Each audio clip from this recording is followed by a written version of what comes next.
The Shocking Case of Gypsy Rose Blanchard, Part 1. On the evening of June 14, 2015, police officers quietly surrounded a modest pink house on a quiet street in Springfield, Missouri. The neighborhood was unusually silent. Curious neighbors watched from their windows as flashing red and blue lights reflected off the walls of the home. Hours earlier, a disturbing message had appeared on the family's Facebook account. "That bitch is dead." Friends thought it was a cruel joke. Dee Dee Blanchard and her daughter, Gypsy Rose, were loved by nearly everyone in the community. Dee Dee was known as a devoted mother who had dedicated her life to caring for her gravely ill daughter. Gypsy was often seen in a wheelchair, smiling despite suffering from what everyone believed were countless life-threatening illnesses. When officers entered the house, they immediately noticed something was wrong. The rooms were tidy,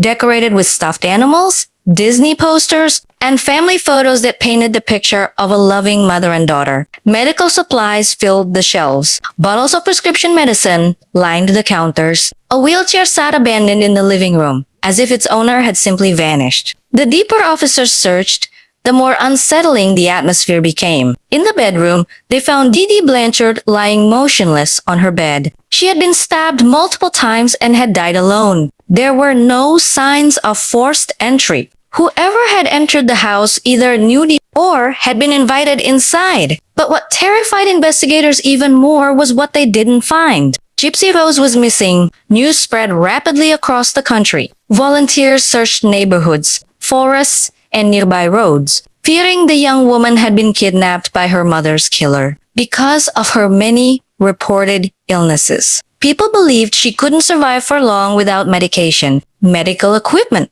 or constant care. The public desperately hoped she would be found alive. As detectives began examining the home, they noticed details that didn't fit the heartbreaking story everyone believed. Some medical records seemed inconsistent. Expensive medications appeared untouched. Equipment that was supposedly essential looked as though it hadn't been used in quite some time. Then investigators uncovered evidence pointing in a shocking direction. What if Gypsy Rose wasn't a victim at all? What if the fragile young woman the world believed couldn't even walk had been hiding a secret that would completely change the case? Within days, police tracked Gypsy to a small house hundreds of miles away. When officers opened the door, the first thing they saw left everyone speechless.